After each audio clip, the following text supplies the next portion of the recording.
Empecemos directo con este análisis. Vamos a construir una especie de puente etnohistórico interesantísimo. Porque, a ver, los antiguos rituales guerreros celtas, sobre todo en la zona de Cantabria, no desaparecieron sin más. Para nada. Sus ecos siguen ahí, supercamuflados en el folclore rural que ha llegado hasta nuestros días. Es un recorrido que va desde la arqueología pura y dura hasta esas increíbles cápsulas del tiempo que llamamos tradición oral.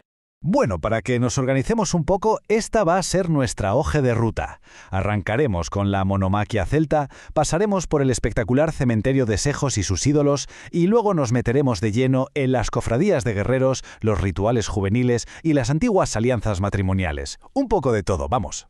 Punto número 1. La monomaquia en el mundo celta. Un concepto que es absolutamente clave para entender cómo funcionaban estas antiguas sociedades. Y es que, para comprender a los antiguos celtas, hay que entender su ethos agonístico. Básicamente, el combate lo era todo. Y en el centro de todo esto estaba la monomaquia. No nos imaginemos una simple pelea de taberna, no. Hablamos de un combate singular, uno contra uno entre guerreros de élite. Era a todos los efectos una ordalía casi religiosa, un rito de iniciación brutal. Entre los pueblos indoeuropeos, esto nacía de una necesidad vital de demostrar valor y legitimar el territorio directamente ante los mismísimos dioses de la guerra, como podían ser Lugh o Bandua. Fijaos bien en esta imagen del vaso de los guerreros de Numancia, porque capta la idea a la perfección. Vemos claramente un combate singular sabrado, y el nivel de detalle es increíble. Llevan sus mejores galas, uno empuña una lanza, el otro una espada de doble filo, y hasta parece llevar una cota de malla. Todo este despliegue iconográfico nos deja clarísimo el inmenso, inmenso valor simbólico que tenían estas luchas cuerpo a cuerpo para las sociedades protohistóricas. No era solo ganar o perder, era demostrar quién mandaba a los ojos de los dioses.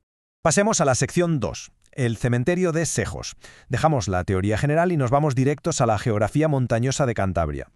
Estamos hablando de una estación megalítica a más de 1500 metros de altura. Y aquí la tradición oral nos regala una joya, el mito del cementerio de los príncipes.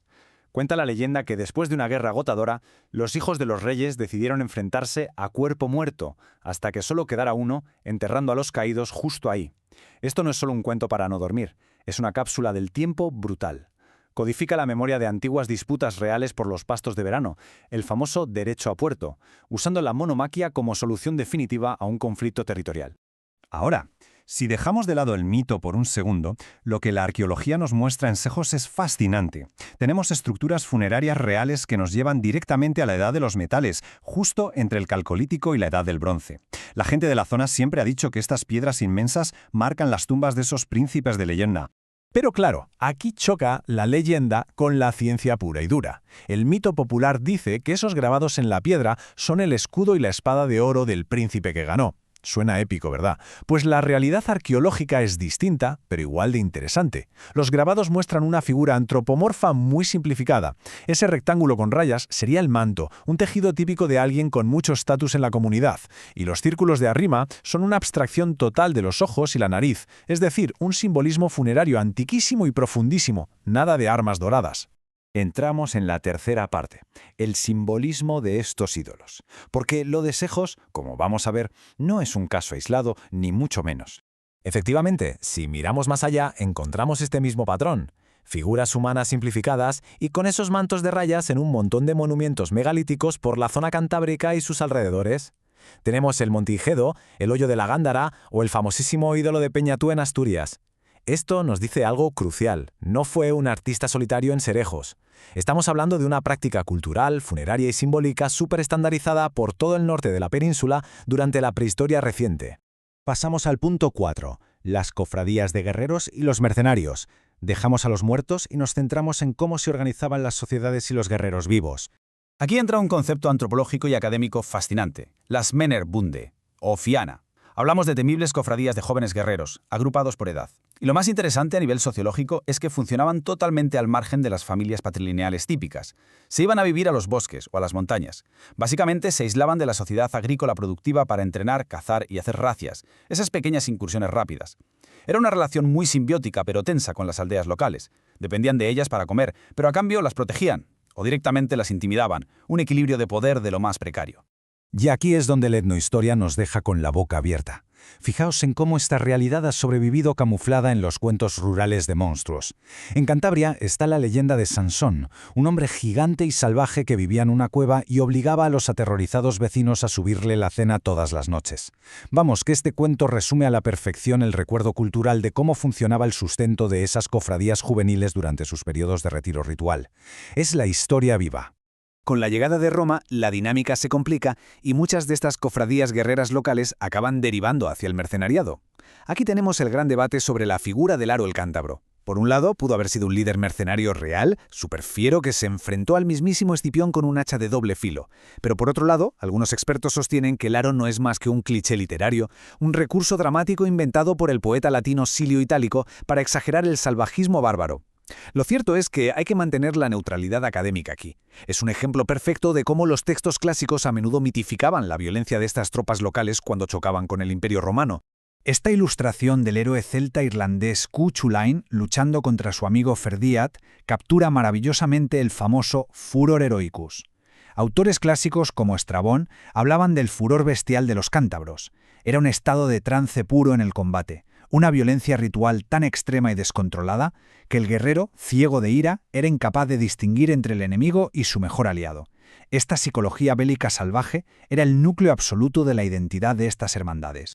Bueno, entramos en la recta final con la sección 5, rituales juveniles y cantones, porque la gran pregunta es ¿cómo volvía toda esta gente al redil social y agrícola?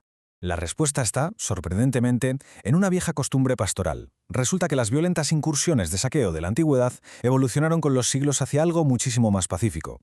La tradición de ir a cantones consistía en que los grupos de mozos subían a las cabañas de invierno a robar, pero robar de forma simbólica, un poco de leche y nata a las vaqueras, y la cosa terminaba en una convivencia totalmente aceptada y regulada por la comunidad. O sea, el robo violento de ganado de hace milenios se transformó pacíficamente en un ritual de cortejo durante festividades de origen celta, como el famoso Lugnasad. Una datación cultural brillante. Y llegamos a la última sección, la número 6, las antiguas alianzas matrimoniales, donde veremos cómo acababan consolidándose todos estos rituales de cortejo. Todo esto culminaba en un tejido social increíblemente complejo. Los textos de Estrabón y Tácito nos muestran una mezcla de sistemas que hoy nos explotaría la cabeza. Por un lado, teníamos la típica selección patriarcal indoeuropea. Pero ojo al papel de las mujeres, porque según la tradición, eran las hermanas las que daban la dote a los hermanos varones para que pudieran casarse. Y a esto hay que sumarle el avunculado, que es un concepto clave, el dominio educativo casi absoluto del tío materno sobre los sobrinos. Estamos hablando de un cruce finísimo entre alianzas matriarcales y patriarcales, que requería una precisión organizativa asombrosa. Si juntamos todas las piezas en esta tabla que vemos aquí, las correlaciones académicas son directas e increíbles. Por un lado, las antiguas monomaquías celtas previas a la batalla sobreviven perfectamente en el mito del cementerio de los príncipes. El aislamiento ritual de los guerreros jóvenes los seguimos viendo en la leyenda del temible Sansón. Y las violentas racias antiguas han llegado casi hasta nuestros días en forma de esa simpática costumbre de ir a cantones a robar leche a las pastoras. Encaja todo a la perfección. Así que, para concluir, después de ver toda esta riqueza, es imposible no preguntarse, ¿qué otros yacimientos arqueológicos inmateriales tenemos ahora mismo delante de las narices, escondidos en el folclore moderno de nuestros pueblos rurales? ¿Cuántas verdades históricas antiquísimas siguen disfrazadas de simples cuentecillos para niños, esperando pacientemente a que alguien con el enfoque etnohistórico adecuado venga a descifrarlas? Ojalá este análisis haya encendido esa chispa de curiosidad por investigar un poco más. ¡Hasta la próxima!